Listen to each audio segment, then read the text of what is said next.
जय हिंद दोस्तों, स्वागत है आप सभी का हमारे यूट्यूब चैनल पे। तो आज हम लेकर आए हैं द्वितीय पाली का ऑब्जेक्टिव प्रश्न यानी सामाजिक विज्ञान का क्लास 10th का ऑब्जेक्टिव प्रश्न है और 100% राइट आंसर के साथ हम इस आंसर की को लाए हैं। तो चलिए फटाफट देरी न करते हुए इस वीडियो को शुरू करते हैं। क्वेश्चन नंबर 1 की ओर बढ़ते हैं। क्वेश्चन नंबर 1 लिखा है कि गांधी जी के राजनीतिक गुरु कौन थे। गांधी जी के राजनीतिक गुरु कौन थे? तो गोपाल कृष्ण गोखले थे। राइट आंसर हो जाएगा ऑप्शन ए। अगला क्वेश्चन है कि निम्न में कौन मित्र राष्ट्रों के गुट में शामिल नहीं थे? तो जर्मनी। राइट आंसर हो जाएगा ऑप्शन बी। नेक्स्ट प्रश्न की ओर बढ़ते हैं। प्रश्न संख्या 3। 3 नंबर प्रश्न क्या है कि समाज कौमुदीन का प्रकाशन किस भाषा में हुआ? तो बंगाली भाषा में हुआ था, बांग्ला भाषा में होता था। ये राइट आंसर होगा। 4 नंबर लिखा है कि भारतीय समाचार पत्रों के मुक्तिदाता के रूप में कौन विख्यात है? तो चार्ल्स मेटकाफ विख्यात है। राइट आंसर ऑप्शन बी होगा। रक्त एवं लौह की नीति का अवलंबन किसने किया? बिस्मार्क ने किया था। यानी कि संबंध किससे? तो बिस्मार्क से। राइट आंसर सी होगा। अगला क्वेश्चन है 6 नंबर। बोहेमिया निम्न में से किस देश के अधीन था? तो ऑस्ट्रिया के अधीन था। राइट आंसर ऑप्शन ए होगा।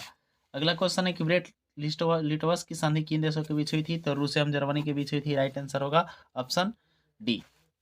8 नंबर लिखा है कि 1871 में विलियम प्रथम कहाँ का सम्राट बना? तो ये जर्मनी का सम्राट बना था। राइट आंसर ऑप्शन सी होगा।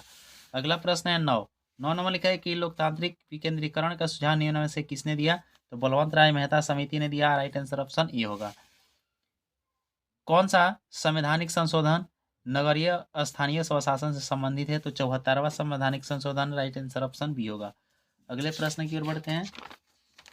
प्रश्न संख्या 11 नंबर लिखा है चिपको आंदोलन का प्रारंभ किस राज्य में हुआ? तो उत्तराखंड में हुआ था। राइट आंसर होगा ऑप्शन ए। अगला क्वेश्चन है कि आपातकाल की घोषणा कौन करता है? तो राष्ट्रपति करते हैं। राइट आंसर ऑप्शन ए होगा। 13 नंबर लिखा है किस देश में संघात्मक शासन व्यवस्था नहीं है? तो चीन में संघात्मक शासन व्यवस्था नहीं है। राइट आंसर ऑप्शन बी होगा। 14 नंबर है कि भारत का सबसे पुराना राजनीतिक दल कौन सा है? तो भारतीय राष्ट्रीय कांग्रेस सबसे पुराना राजनीतिक दल है। सी राइट आंसर होगा। 15 नंबर लिखा है कि निम्न में से किस देश में प्रत्यक्ष लोकतंत्र लोकतंत्र पाया जाता है? तो प्रत्यक्ष लोकतंत्र पाया जाता है किस में? स्विट्जरलैंड में पाया जाता है। राइट आंसर होगा ऑप्शन ए। और भारत में क्या कैसा लोकतंत्र पाया जाता है? अप्रत्यक्ष पाया जाता है। अगला प्रश्न है 16 नंबर लिखा है कि किस गुण के कारण लोकतंत्र के अन्य शासन प्रणालियों से बेहतर माना जाता है? तो समता और स्वतंत्रता के पोषक जनमत और मतभेदों का सामंजस्य। यानी कि इस प्रश्न का राइट आंसर होगा ऑप्शन डी। अगला प्रश्न है 17। उत्तर मध्य रेलवे का मुख्यालय निम्न में से कहाँ है? तो उत्तर मध्य रेलवे का मुख्यालय हाजीपुर है। और उत्तर मध्य रेलवे का मुख्यालय इलाहाबाद है और पूर्व मध्य रेलवे का मुख्यालय हाजीपुर होता है। ठीक है, इस प्रश्न का राइट आंसर हो जाएगा ऑप्शन ए। अगला प्रश्न है प्रश्न संख्या 18।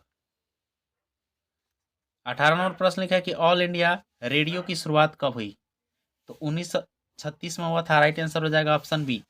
19 लिखा है कि भारत में सड़कों की लंबाई की दृष्टि से प्रथम स्थान किस राज्य का है? तो महाराष्ट्र का है। राइट आंसर हो जाएगा ऑप्शन सी। 20 नंबर लिखा है कि निम्नलिखित में से कौन राज्य चक्रवातीय तूफान से सर्वाधिक प्रभावित है? तो उड़ीसा। राइट आंसर हो जाएगा ऑप्शन ए। अगले प्रश्न की ओर बढ़ते हैं। प्रश्न संख्या 21। 21 नंबर लिखा है कि निम्न में से कौन प्राथमिक उपचार का उपकरण है? तो बैंडेज और टेप है। राइट आंसर होगा ऑप्शन डी। 22 दिया है कि आसवान बांध किस नदी पर बना है? तो नील नदी पर बना है। राइट आंसर हो जाएगा ऑप्शन ए। 23 नंबर लिखा है कि रिक्टर पैमाना का उपयोग किस आपदा में होता है? तो भूकंप में होता है रिक्टर पैमाना का, भूकंप मापने के लिए। अगला क्वेश्चन है 24 नंबर लिखा है कि पूर्वी बिहार प्रायः किस आपदा से ग्रसित रहता है? तो सूखा से ग्रसित रहता है। सी राइट आंसर होगा। 25 लिखा है कि कोपरा क्या है? तो कोपरा क्या उपभोक्ता संरक्षण अधिनियम है। राइट आंसर ऑप्शन बी होगा। अगले प्रश्न की ओर बढ़ते हैं। प्रश्न संख्या 26 नंबर लिखा है भूमि विकास बैंक को पहले किस नाम से जाना जाता था? तो सहकारी बैंक के नाम से जाना जाता था। राइट आंसर ऑप्शन बी होगा। भारत में रेलवे की शुरुआत किसके शासनकाल के दौरान हुई? तो लॉर्ड डलहौजी के शासनकाल के दौरान हुई थी। राइट आंसर ऑप्शन ए होगा। लुई सलाहवे को फांसी कब दी गई? तो 1793 में फांसी उसको दिया गया था। राइट आंसर ऑप्शन बी होगा। अगला क्वेश्चन है 29। नई आर्थिक नीति किसने लागू की? तो लेनिन ने नई आर्थिक नीति लागू किया था। ऑप्शन ए राइट आंसर होगा। 30 लेनिन का उत्तराधिकारी कौन बना? लेनिन के बाद उत्तराधिकारी कौन बना था? स्टालिन बने थे। राइट आंसर हो जाएगा ऑप्शन बी। पोट्सडम की घोषणा के बाद किसने आत्मसमर्पण किया? तो जापान ने आत्मसमर्पण किया था। बी इसका राइट आंसर होगा। अगले प्रश्न की ओर बढ़ते हैं। प्रश्न संख्या 32 लिखा है कि स्वराज दल के प्रथम अध्यक्ष कौन थे? तो स्वराज दल के प्रथम अध्यक्ष थे चित्तरंजन दास और उनके साथ में थे मोतीलाल नेहरू। तो राइट आंसर हो जाएगा ऑप्शन बी। 33 लिखा है कि कौन सी नदी बंगाल के शोक के नाम से जानी जाती है? तो दामोदर नदी को बंगाल के शोक के नाम से जाना जाता है। राइट आंसर ऑप्शन सी होगा। अगला प्रश्न है कि महासागर तल के कंपन का संबंध किससे है? तो सुनामी से है। राइट आंसर ऑप्शन बी होगा। अगले प्रश्न की ओर बढ़ते हैं। प्रश्न संख्या 35 नंबर लिखा है कि मेघालय किस राज्य को काट कर बनाया गया था? तो असम के जिला को काट करके बनाया गया था। राइट आंसर ऑप्शन डी होगा। समवर्ती सूची के विषय पर कानून बनाने का अधिकार किससे प्राप्त है? तो राज्य एवं संघ दोनों को प्राप्त है। राइट आंसर होगा ऑप्शन सी। ग्राम कचहरी के प्रधान कौन होता है? सरपंच होते हैं। राइट आंसर हो जाएगा ऑप्शन बी। अगले प्रश्न की ओर बढ़ते हैं। 38 नंबर लिखा है कि जनमत पर आधारित शासन क्या कहलाता है? लोकतंत्र कहलाता है। राइट आंसर ऑप्शन सी होगा। 39 नंबर प्रश्न लिखा है सरपंच का निर्वाचन कौन करता है? तो ग्राम सभा के सदस्य करते हैं। इसका ए राइट आंसर होगा। सप्तदलीय गठबंधन कहाँ बना है? तो भारत में बना है। राइट आंसर ऑप्शन ए होगा। अगला क्वेश्चन है 41। भारत में सर्वप्रथम राष्ट्रीय आय का अनुमान कब लगाया गया था? तो 1868 में लगाया गया था। और किसके द्वारा लगाया गया था? दादा भाई नौरोजी के द्वारा। चक्रीय प्रवाह का संबंध निम्न में से किससे है?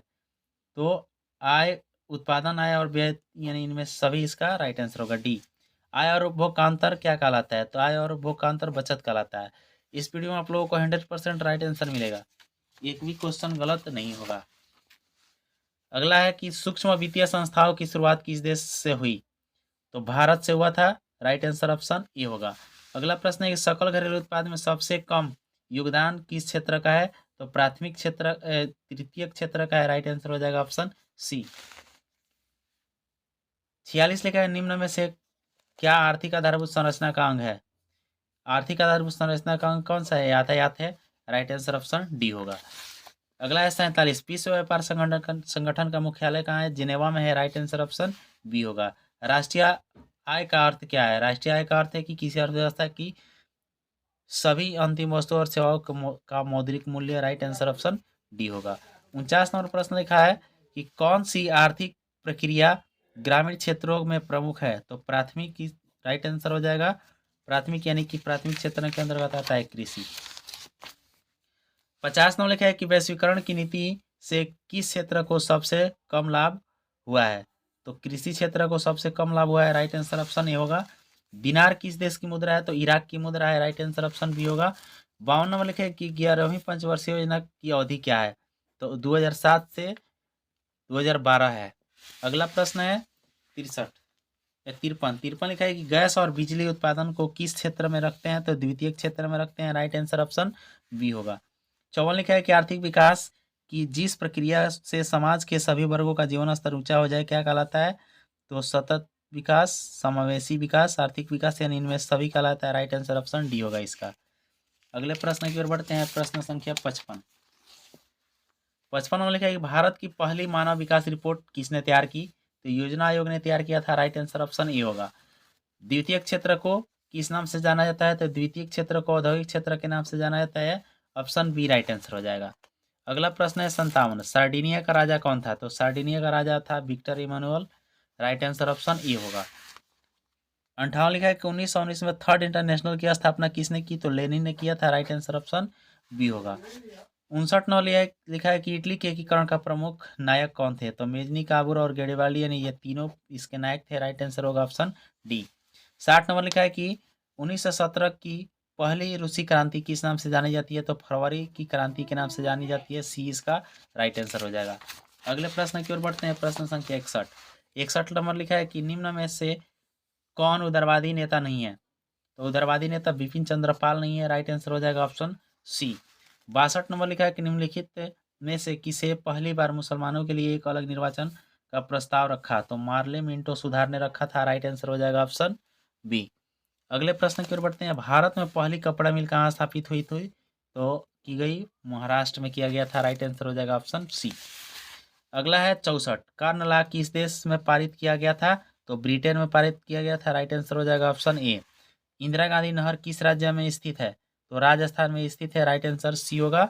अगला है 66, रोहिला राष्ट्रीय उद्यान कहाँ है, तो हिमाचल प्रदेश में है, राइट आंसर हो जाएगा ऑप्शन बी। अगला प्रश्न है 67, लिखा है कि भारत किस खनिज के उत्पादन में विश्व में अग्रणी है, तो अभ्रक के उत्पादन में विश्व में अग्रणी है। 68 लिखा है कि एल्युमिनियम बनाने के लिए किस खनिज की आवश्यकता होती है, बक्साइट की आवश्यकता होती है, राइट आंसर ऑप्शन बी होगा। 69 लिखा है कि दामोदर घाटी परियोजना किस राज्य में स्थित है, तो झारखंड में स्थित है, राइट आंसर ऑप्शन ए होगा। और फर्स्ट सीटिंग से आसान क्वेश्चन इसमें दिया गया है, सेकंड सीटिंग वाले तो बहुत बढ़िया से बना दिए होंगे।